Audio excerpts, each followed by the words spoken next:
ગુજરાતમાં સ્થાનિક સ્વરાજ્યના સંગ્રામમાં ગઈકાલે શું બન્યું હતું? શાંતિપૂર્ણ મતદાનથી લઈને બિનહરીફ બેઠકો સુધી શું છે નવો વિવાદ? કયા વિસ્તારોમાં ઉમેદવારો સામે ઉગ્ર વિરોધ જોવા મળ્યો અને શું આ પરિણામો પર અસર કરી શકે છે?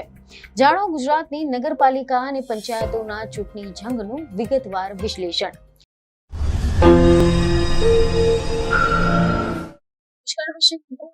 ગુજરાતમાં આપનું સ્વાગત છે. ગુજરાત એક એવું રાજ્ય કે જ્યાં રાજકારણ માત્ર સત્તા સુધી મર્યાદિત નથી રહેતું, પરંતુ લોકોના જીવનનો એક મહત્વનો ભાગ બની જાય છે.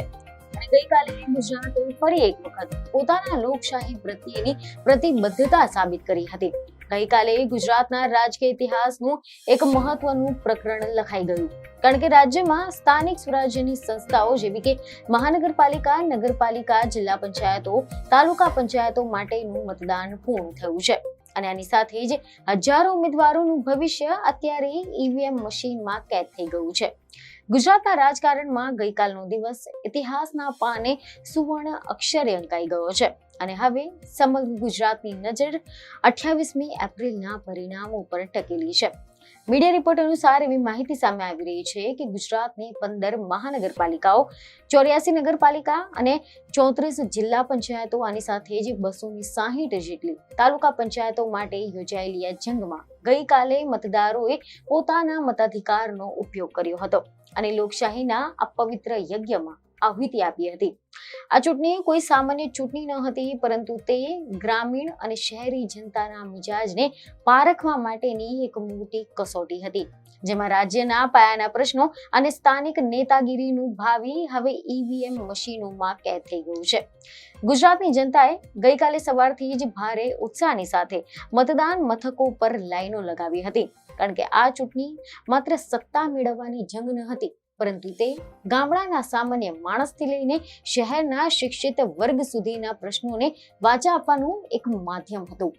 ચૂંટણી પંચના આંકડાઓ પર જો આપણે નજર કરીએ તો લોકશાહીના આ ઉત્સવમાં મિશ્ર પ્રતિસાદ જોવા મળ્યો છે, જેમાં શહેરી વિસ્તાર કરતા ગ્રામીણ વિસ્તારોએ મતદાનમાં મેદાન મારી લીધું છે તેવું સ્પષ્ટ દેખાઈ રહ્યું છે. કારણ કે મીડિયા રિપોર્ટ અનુસાર રાજ્ય ચૂંટણી પંચના જણાવ્યા અનુસાર 15 મહાનગરપાલિકાઓમાં સરેરાશ 49.14% જેટલું મતદાન નોંધાયું છે, જે શહેરી મતદાનની ઉદાસીનતા અથવા તો ગરમીના પ્રકોપના કારણે થોડું ઓછું હોઈ શકે છે, પરંતુ તેની સામે ગ્રામીણ ભારતના પાયા સમાન 260 જેટલી તાલુકા પંચાયતમાં 62.5% અને 34 જિલ્લા પંચાયતોમાં 61.83% જેટલું માતબર મતદાન થયું છે, જે દર્શાવે છે કે ગ્રામીણ મતદારો પોતાના મતાધિકારના મૂલ્યને બરાબર સમજે છે. 84 નગરપાલિકામાં પણ 59.81% મતદાન નોંધાયું છે, જે એક સારો આંકડો કહી શકાય. જો આપણે વિગતવાર શહેર મુજબના જો આપણે આંકડા પર નજર કરીએ તો એવા પણ અહેવાલ છે કે સૌરાષ્ટ્ર, મધ્ય ગુજરાત અને દક્ષિણ ગુજરાતના વિવિધ વિસ્તારોમાં આંકડાકીય તફાવત જોવા મળ્યો છે, જેમાં વાપી મહાનગરપાલિકા 65.68% મતદાનની સાથે મોખરે રહી છે, તો બીજી તરફ નવસારીમાં 59.68% અને મોરબીમાં 58.75% લોકોએ મતાધિકારનો ઉપયોગ કર્યો હતો. રાજ્યના સાંસ્કૃતિક નગર નડિયાદમાં 56.5%, મહેસાણામાં 53.33% અને આણંદ કરમસદમાં 55.23% મતદાન નોંધાયું છે, જે મધ્ય ગુજરાતનો મિજાજ દર્શાવે છે. જ્યારે સુરેન્દ્રનગરમાં 52.39% અને હીરાનગરી સુરતમાં 53.85% મતદાન થયું હતું, જે રાજકીય પક્ષો માટે ચિંતા અને આશા બંને જન્માવે છે. જોકે રાજ્યના મુખ્ય 4 મોટા શહેરોમાં મતદાનની ટકાવારી અપેક્ષા કરતા ઓછી રહી હતી, જેમાં ભાવનગરમાં 47.26%, વડોદરામાં 47.1%, જામનગરમાં 51.71% અને રાજકોટમાં 46.54% મતદાન નોંધાયું છે. જ્યારે રાજ્યના સૌથી મોટા ગણાતા અમદાવાદ શહેરમાં માત્ર 45.72% અને કચ્છના ગાંધીધામમાં 41.78% અને પોરબંદરમાં 41.68% જેવું નીચું મતદાન નોંધાયું હતું. આ ચૂંટણીની ખાસિયત એ રહી હતી કે મતદાન શરૂ થાય તેની પહેલા જ અનેક બેઠકો પર વિજયના તોરણો બંધાઈ ગયા હતા.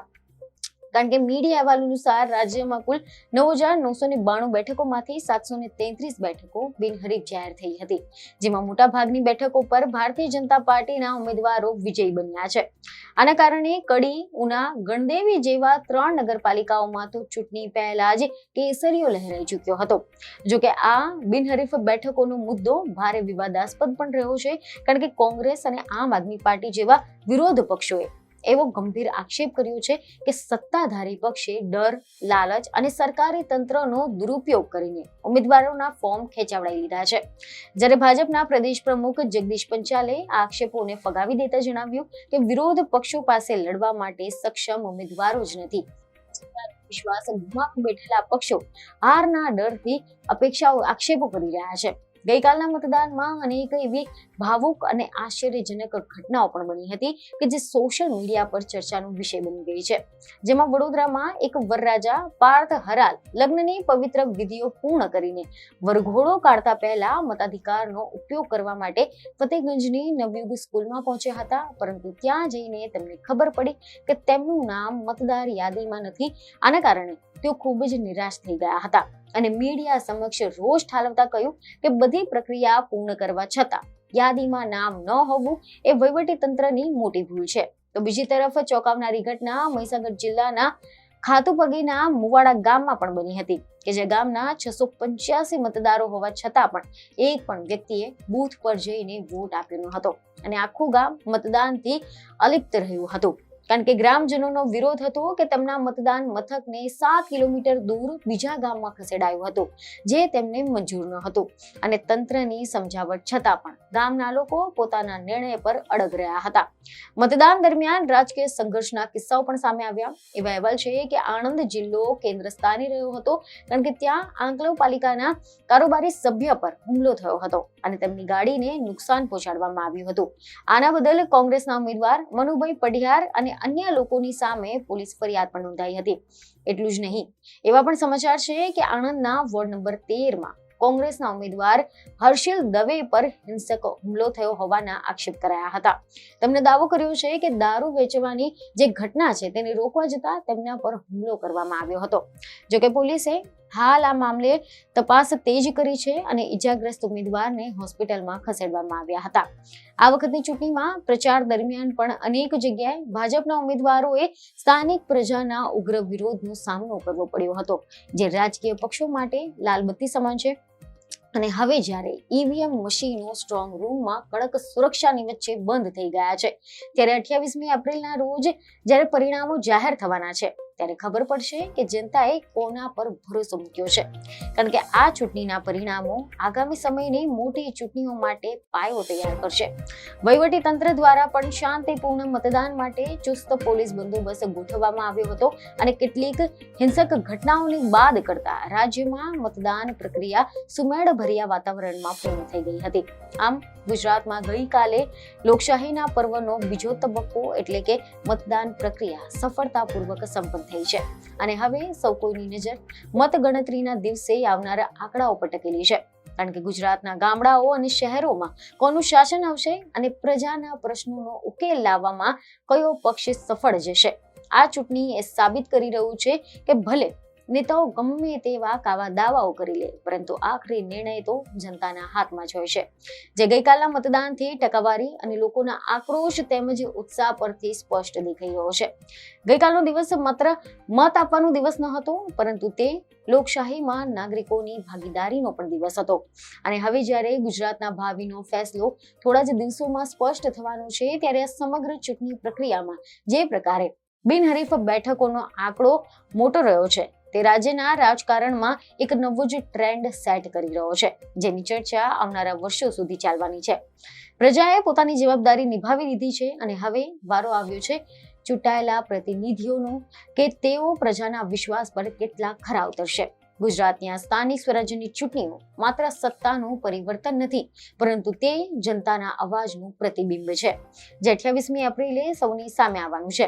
2026ના આ વર્ષમાં ગુજરાતમાં લોકશાહીનો ધબકાર વધુ તેજ બન્યો છે અને ગઈકાલનું મતદાન એ વાતની સાક્ષી પૂરે છે કે ગુજરાતની જનતા રાજકીય રીતે કેટલી જાગૃત છે. દરેક વોર્ડ, દરેક તાલુકા અને દરેક જિલ્લાની સ્થિતિ અલગ અલગ હતી, પરંતુ સૌનો હેતુ એક જ હતો: વિકાસ અને સાચું પ્રતિનિધિત્વ. આ ચૂંટણી જંગમાં થયેલા આક્ષેપ પ્રત્યાક્ષેપ, હુમલાઓ અને બહિષ્કારની ઘટનાઓની વચ્ચે પણ લોકશાહી જીવતી રહી છે અને તે જ સૌથી મોટી ઉપલબ્ધિ છે. અને હવે રાહ જોઈ રહી છે પરિણામોની, કે જે નક્કી કરશે ગુજરાતનું ભવિષ્ય કઈ દિશામાં જશે. ગઈકાલના મતદાન બાદ આજે રાજ્યભરમાં પરિણામોને લઈને તર્ક વિતર્ક શરૂ થઈ ગયા છે. દરેક પક્ષ પોતાની જીતના દાવા કરી રહ્યો છે, પરંતુ સાચું ચિત્ર 28મી તારીખે જ સ્પષ્ટ થશે. વડોદરાના વરરાજાથી લઈને લુણાવાડાના ગામડાઓના લોકો સુધી દરેક પોતાની વાર્તા છે અને આ બધી જ વાર્તાઓ મળીને ગુજરાતની આ ચૂંટણીને યાદગાર બનાવે છે. અંતમાં તો એટલું જ કહીશ કે લોકશાહીના આ મહાયજ્ઞમાં જનતાએ પોતાનું કામ કરી નાખ્યું છે અને હવે પરિણામોની ઘડીઓ ગણાઈ રહી છે. ગુજરાતની સ્થાનિક સ્વરાજ્યની ચૂંટણીનું મતદાન હવે ભૂતકાળ બની ગયું છે અને સૌની મીટ હવે ભવિષ્યના પરિણામો પર મંડાયેલી છે. આશા રાખીએ છીએ કે આ ચૂંટણી બાદ આવનારા પ્રતિનિધિઓ ગુજરાતને પ્રગતિના પંથે આગળ ધપાવશે અને જનતાની અપેક્ષાઓ પર ખરા ઉતરશે. આની સાથે જ ગુજરાતના આ મોટા સમાચાર અને ગ્રાઉન્ડ રિપોર્ટના લેખાજોખા અહીંયા સમાપ્ત થાય છે. જો તમે